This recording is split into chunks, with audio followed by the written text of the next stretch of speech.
23장 정의 실현에 관한 법. 너희는 헛소문을 퍼뜨려서는 안 된다. 악인과 손잡고 거짓 증인이 되어서는 안 된다. 너희는 다수를 따라 악을 저질러서는 안 되며 재판할 때 다수를 따라 정의를 왜곡하는 증언을 해서는 안 된다. 또 힘없는 이라고 재판할 때 우대해서도 안 된다. 길을 잃고 헤매는 너희 원수의 소나 나귀와 마주칠 경우 너희는 그것을 임자에게 데려다 주어야 한다. 너희를 미워하는 자의 나귀가 짐에 눌려 쓰러져 있는 것을 보았을 경우 내버려 두지 말고 그와 함께 나귀를 일으켜 주어야 한다. 너희는 재판할 때 가난한 이의 권리를 왜곡해서는 안 된다. 그리고 거짓 고소를 멀리해야 한다. 죄 없는 이와 의로운 이를 죽여서는 안 된다. 나는 악인을 죄 없다고 하지 않는다. 너희는 뇌물을 받아서는 안 된다. 뇌물은 온전한 눈을 멀게 하고 의로운 이들의 송사를 뒤엎어 버린다. 너희는 이방인을 학대해서는 안 된다. 너희도 이집트 땅에서 이방인이었으니 이방인의 심정을 알지 않느냐. 안식년과 안식일에 관한 법. 너희는 엿새 해 동안 땅에 씨를 뿌리고 그 소출을 거두어 들여라. 그러나 일곱째 해에는 땅을 놀리고 묵혀서 너희 백성 가운데 가난한 이들이 먹게 하고 거기에서 남는 것은 들짐승이 먹게 해야 한다. 너희 포도밭과 올리브밭도 그렇게 해야 한다. 너희는 엿새 동안 일을 하고 이렛날에는 쉬어야 한다. 이는 너희 소와 나귀가 쉬고 너희 여종의 아들과 이방인이 숨을 돌리게 하려는 것이다. 너희는 내가 너희에게 말한 모든 것을 명심해야 한다. 다른 신들의 이름을 찬미하여 불러서는 안 된다. 그것을 입 밖에 내어 들리게 해서는 안 된다. 연중 3대 축제에 관한 법. 너희는 1년에 3차례 나를 위하여 축제를 지내야 한다. 너희는 무교절을 지켜야 한다. 내가 너희에게 명령한 대로 아빕달 정해진 때에 이래 동안 누룩 없는 빵을 먹어야 한다. 그때에 너희가 이집트에서 나왔기 때문이다. 아무도 빈손으로 내 앞에 나와서는 안 된다. 너희는 밭에 씨를 뿌려 얻은 너희 노동의 만물을 바치는 수확절을 지키고 밭에서 너희 노동의 결실을 거두어 들이는 연말에는 추수절을 지켜야 한다. 남자들은 모두 1년에 3번 주 하느님 앞에 나와야 한다. 너희는 나를 위한 희생제물의 피를 누룩든 빵과 함께 바쳐서는 안 된다.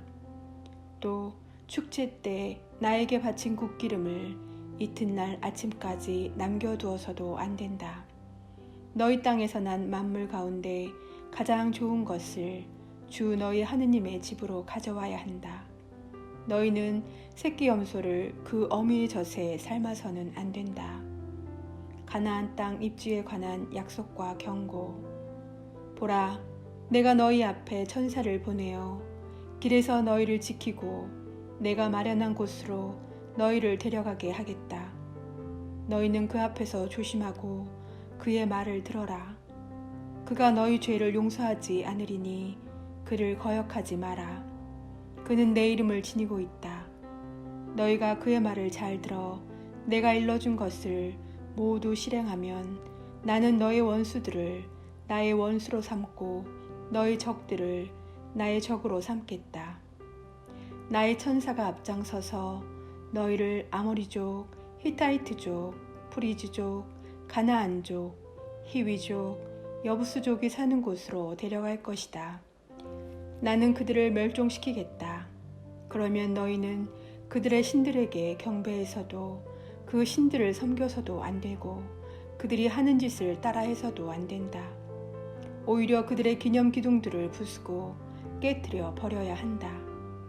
너희는 주 너희 하느님을 섬겨야 한다. 그러면 나는 너희의 빵과 물에 강복하고 너희에게서 질병을 없애주겠다. 너희 땅에는 유산하는 여인도 임신하지 못하는 여인도 없을 것이며 나는 너희의 수명을 채워주겠다. 나는 나에 대한 공포를 너희보다 앞서 보내어 너희가 쳐들어가는 모든 민족을 혼란에 빠뜨리고 너희의 모든 원수가 등을 돌려 달아나게 하겠다. 나는 또 말벌을 너희보다 앞서 보내어 히위족과 가나안족과 히타이트족을 너희 앞에서 몰아내게 하겠다. 그러나 땅이 황폐해지고 들짐승이 많아져서 너희를 해치는 일이 있을까 염려되므로 1년 동안은 그들을 너희 앞에서 몰아내지 않겠다. 나는 너희가 번성하여 그 땅을 차지할 때까지 그들을 너희 앞에서 조금씩 조금씩 몰아내겠다. 그리고 너희 땅의 경계를 갈대 바다에서 필리스티아 바다까지 광야에서 유프라테스 강까지 정하여 그 땅의 주민들을 너희 손에 넘겨주겠다. 그러면 너희는 그들을 너희 앞에서 몰아낼 수 있을 것이다. 너희는 그들과 그들의 신들과 계약을 맺어서는 안 된다. 그들이 너희 땅에 살아서는 안 된다. 그러면 그들이 너희를 유혹하여 나에게 죄를 짓게 할 것이다. 너희가 그들의 신들을 섬길 경우 그것이 너희에게 덫이 되고 말 것이다. 24장 시나이 산에서 계약을 맺다. 주님께서 모세에게 말씀하셨다. 너는 아론과 나답과 아비후와 이스라엘의 원로 70명을 데리고 주님에게 올라와 멀찍이 서서 경배하여라. 너 모세만 주님에게 가까이 오고 다른 이들은 가까이 와서는 안 된다. 백성은 아예 산으로 올라와서는 안 된다. 모세가 백성에게 와서 주님의 모든 말씀과 모든 법규를 일러주었다.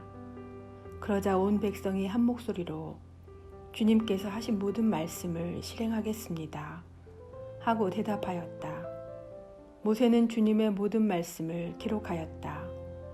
그는 다음 날 아침 일찍 일어나 산기슭에 제단을 쌓고 이스라엘의 12지파에 따라 기념기둥 12를 세웠다. 그는 이스라엘 자손들 가운데 몇몇 젊은이들을 그리로 보내어 번제물을 올리고 소를 잡아 주님께 친교 제물을 바치게 하였다. 모세는 그 피의 절반을 가져다 여러 대접에 담아놓고 나머지 절반은 제단에 뿌렸다. 그러고 나서 계약의 책을 들고 그것을 읽어 백성에게 들려주었다. 그러자 그들은 주님께서 말씀하신 모든 것을 실행하고 따르겠습니다 하고 말하였다. 모세는 피를 가져다 백성에게 뿌리고 말하였다. 이는 주님께서 이 모든 말씀대로 너희와 맺으신 계약의 피다. 모세는 아론과 나답과 아비후와 이스라엘의 원로 70명과 함께 올라갔다. 그들은 그곳에서 이스라엘의 하느님을 배웠다. 그분의 발밑에는 청옥으로 된 바닥 같은 것이 있었는데 맑기가 꼭 하늘 같았다. 주님께서는 이스라엘 자손들의 수령들에게 손을 대지 않으셨으므로 그들은 하느님을 뵙고서 먹고 마셨다. 모세가 시나이 산에서 40일을 지내다. 주님께서 모세에게 말씀하셨다. 너는 내가 있는 이 산으로 올라와 거기 머물러라. 내가 백성을 가르치려고 율법과 계명을 기록한 돌판을 너에게 주겠다. 모세는 일어나 자기 시종 여호수아를 데리고 하느님의 산으로 올라가면서 원로들에게 말하였다. 우리가 너희에게 돌아올 때까지 여기에서 우리를 기다려라. 아론과 후르가 너희와 함께 있으니 문제가 있는 이는 그들에게 가거라. 모세가 산에 오르자 구름이 산을 덮었다. 주님의 영광이 시나이 산에 자리 잡고 구름이 엿새 동안 산을 덮었다. 이튿날 주님께서 구름 한가운데서 모세를 부르셨다. 주님의 영광이 나타나는 모습은 이스라엘 자손들이 보기에 산봉우리에서 타오르는 불과 같았다. 모세는 구름을 뚫고 산에 올라갔다. 모세는 밤낮으로 40일을 그 산에서 지냈다.